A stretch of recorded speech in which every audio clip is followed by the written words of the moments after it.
국민의힘 수석대변인 박성훈입니다. 총 4건의 논평을 온마이크하겠습니다. 역사까지 재단해 정권 입맛에 맞추려는 이재명 대통령의 독재적 발상입니다. 이재명 대통령이 고 박진경 대령에 대한 국가유공자 지정 취소 검토를 지시했습니다. 이는 이 대통령이 보훈마저 정권 지지층 결집을 위한 정치적 수단으로 삼으려는 것으로 과거사의 정치화이자 역사 판단도 대통령이 직접 개입해 마음대로 뒤집어 엎겠다는 독재적 발상입니다. 박진경 대령은 1948년 제주 4.3 발생 이후 부임한 지 불과 한 달여 만에 남로당 지령을 받은 군인에게 암살당한 전몰군경으로 정부가 정한 절차에 따라 을지무공 훈장을 추서받고 국가유공자로 등록된 인물입니다. 국가가 법과 제도에 따라 공식적으로 내린 판단을 이재명 대통령이 여론과 특정 진영의 요구에 따라 취소 검토를 지시했다는 사실만으로도 역사에 오점을 남기는 명백한 직권 남용입니다. 또 국가가 이미 인정한 공적과 희생마저 정권의 역사관과 이념의 틀로 언제든 뒤집을 수 있다는 매우 위험한 선례이자 무책임한 행태입니다. 역사는 단순한 선악구도로 나눌 수 없으며 비극의 책임을 한 개인에게 더 씌우는 방식으로 해결될 문제도 아닙니다. 더욱이 국가를 위해 복무하다 전사한 군인의 명예를 정치적 판단에 따라 재단하는 것은 현역 장병과 보훈 가족들에게 국가가 과연 어떤 존재인지 되묻게 만드는 비상식적 결정입니다. 끊임없는 편가르기와 정치적 재단으로 국민을 둘로 나누는 데 앞장서고 있는 이재명 대통령은 국민 통합을 입에 올릴 자격이 없습니다. 이재명 대통령은 진영 갈등을 촉발시키는 지시를 즉각 취소하십시오. 국민의힘은 이 대통령의 지시에 강력한 유감을 표명하며 역사와 보훈이 대통령의 즉흥적 지시와 정치 권력의 입맛에 따라 흔들리는 일만큼은 반드시 저지하겠습니다.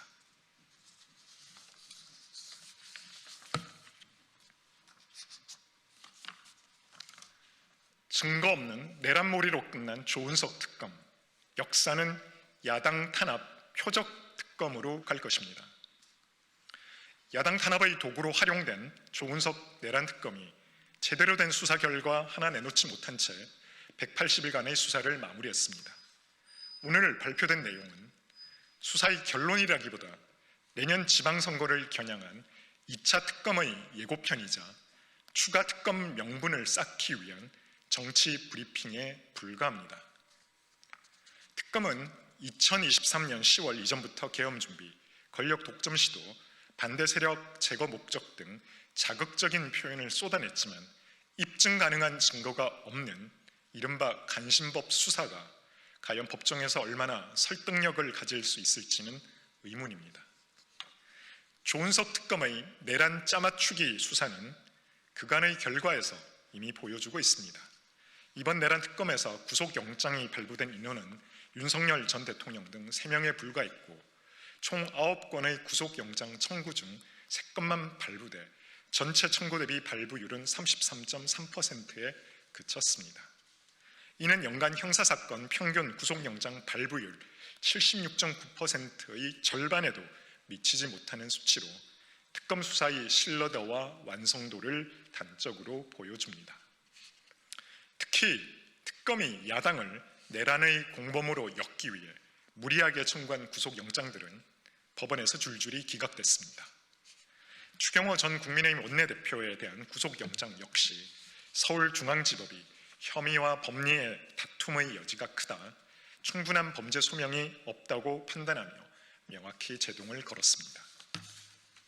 이 모든 수사 과정은 조은석 특검이 야당을 위헌정당으로 몰아가기 위한 정치적 목적을 먼저 설정해놓고 수사를 끼워 맞춘 것 아니냐는 의심을 받기에 충분합니다. 증거가 아니라 결론을 먼저 정해놓은 전형적인 야당 탄압 표적 특검 특검의 모습이었습니다. 그럼에도 민주당은 벌써부터 2차 특검의 필요성을 강변하고 있습니다. 그러나 180일간의 내란 몰이에도 야당을 내란 정당으로 몰아붙일 실체적 증거를 단 하나도 제시하지 못했다는 사실은 민주당 스스로도 부정할 수 없는 현실입니다.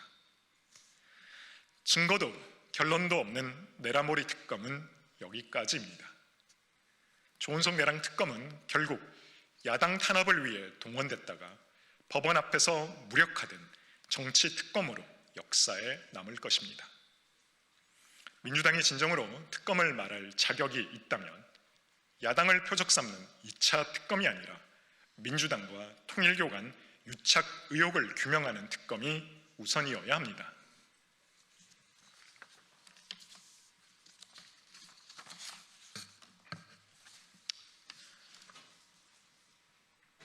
통일교 게이트 특검은 거부하고 내란 2차 특검만 하겠다는 민주당의 내로남불적 태도는 국민 저항에 직면할 뿐입니다. 더불어민주당이 국민의힘 등 야권이 요구하고 있는 통일교 민주당 게이트 특검을 판을 키우려는 정치 공세라며 거부했습니다. 그러면서도 내란 김건희 순직해병 사건의 3대 특검이 미진하다며 2차 종합특검 추진은 강행하려 하고 있습니다. 특검 공화국을 만든 장본인들이 내년 지방선거까지 자신들에게 유리한 이슈를 끌고 가려는 특검은 밀어붙이고 불리한 통일교 게이트 특검은 완강히 거부하겠다는 행태는 비열하고 저급한 정치이자 내로남불적 태도로 경악스러운 수준입니다. 김건희 특검의 수사 과정에서 밝혀진 통일교 게이트임에도 불구하고 관련 의혹을 정치 공세로 치부하는 민주당의 인식은 기가 찰 노릇입니다. 지금 하루가 멀다 하고 민주당과 통일교의 유착 정황이 새롭게 드러나고 있습니다. 통일교로부터 불가리, 까르띠에 시계와 현금 4천만 원을 받은 의혹을 받고 있는 전재수 전 해양수산부 장관이 통일교 유관 기간 행사에 최소 7차례 접촉했고 한학자 총재의 자서전을 들고 통일교 관계자와 기념 촬영을 한 구체적인 보도까지 나오고 있는 실정입니다. 여당 무죄, 야당 유죄를 위해 정권의 충견 노릇을 톡톡히 한 민중기 특검은 지난 8월 전재수 전 장관 등 여권 인사의 금품수수 진술을 확보하고도 내사는커녕 무려 넉 달 동안 관련 사실을 의도적으로 덮었습니다. 경찰 수사가 시작됐다는 이유로 특검이 필요 없다는 민주당의 주장은 논리적으로도 제도 취지상으로도 성립하지 않는 궤변에 불과합니다. 특검은 의혹이 모두 정리된 뒤에 도입되는 제도가 아니라 기존 수사 체계의 공정성과 독립성에 중대한 의문이 제기될 때 가동되는 예외적 장치입니다. 수백 명의 검사와 수사 인력이 투입된 특검조차 권력의 눈치를 살피며 덮기에 급급했던 사안을 일반 경찰 수사팀이 살아있는 권력을 제대로 수사할 리 없습니다. 민주당이 주장하는 윤영호 진술의 근거 부족이라는 논리는 더더욱 설득력이 없습니다. 민중기 특검은 바로 그 윤영호 전 본부장의 진술을 근거로 전 정부 및 국민의힘 인사들에 대해 30차례가 넘는 편파 조사와 20차례 이상의 압수수색을 진행했고 실제로 권성동 의원은 구속까지 이어졌습니다. 진술의 근거가 부족했다면 이러한 수사가 어떻게 가능했는지 민주당은 설명해야 합니다. 민중기 특검이 직무유기와 직권남용을 아무렇지도 않게 했다는 사실만 보더라도 민특검의 배후에 든든한 뒷배, 즉 이재명 대통령과 민주당이 있다는 합리적 추론마저 가능케 합니다. 검찰과 경찰의 정치적 중립성과 공정성에 대한 신뢰가 완전히 무너진 상황에 기존 수사 체계에 수사를 맡기는 것은 고양이에게 생선을 맡기는 꼴입니다. 그렇기 때문에 중립성과 독립성이 보장된 야당 추천 특검 도입은 반드시 필요합니다. 민주당은 과거 국민의힘과 통일교의 관계를 두고 정치와 종교의 유착 게이트라 규정하며 사실일 경우 위헌정당 해산 사유가 될 수 있다고까지 주장해 왔습니다. 그렇다면 그 기준을 이제 스스로에게도 적용해야 합니다. 지금 이재명 대통령의 종교해산 발언으로 인해 윤영호 전 통일교 국제본부장이 위협을 느껴 진술을 번복하는 등 심경의 변화가 나오고 있는 상황입니다. 민주당과 이재명 정권의 보이지 않는 손이 이미 작동하고 있는 만큼 하루속히 특검을 도입해야 합니다. 국민의힘은 통일교 금품 수수 및 정치권 유착 의혹에 대해 여야를 가리지 않는 특검 도입을 강력히 촉구합니다. 말로만 공정과 정의를 외치고 자신들에게 불리한 의혹 앞에서 특검을 거부하는 태도로는 국민을 설득할 수 없습니다.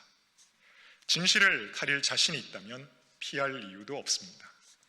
민주당과 이재명 대통령이 특검을 피할수록 의혹만 커져갈 뿐이며 어설프게 넘기려 했다가는 더 큰 국민적 저항에 직면하게 된다는 점을 반드시 명심하기 바랍니다.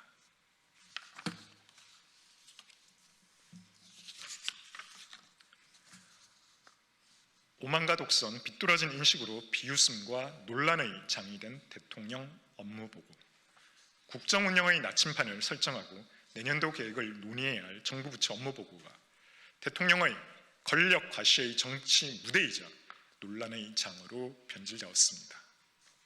국민 앞에서 국정을 투명하게 공개한다는 본래의 취지는 퇴색됐고 오로지 대통령의 오만과 독선, 삐뚤어진 인식만이 남았습니다.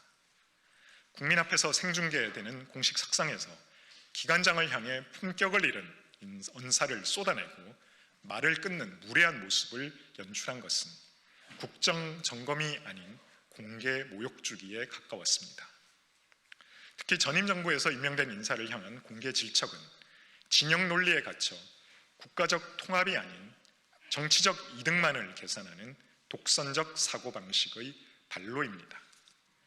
이 대통령이 공개 질타한 책 속에 끼어 외압 밀반출은 엄밀히 따지면 인천국제공항공사의 업무가 아닌 세간의 업무입니다. 더군다나 쌍방울 대북 송금 사건 때 쓰인 수법이기 때문에 이재명 대통령이 그 누구보다 잘 알 수밖에 없습니다.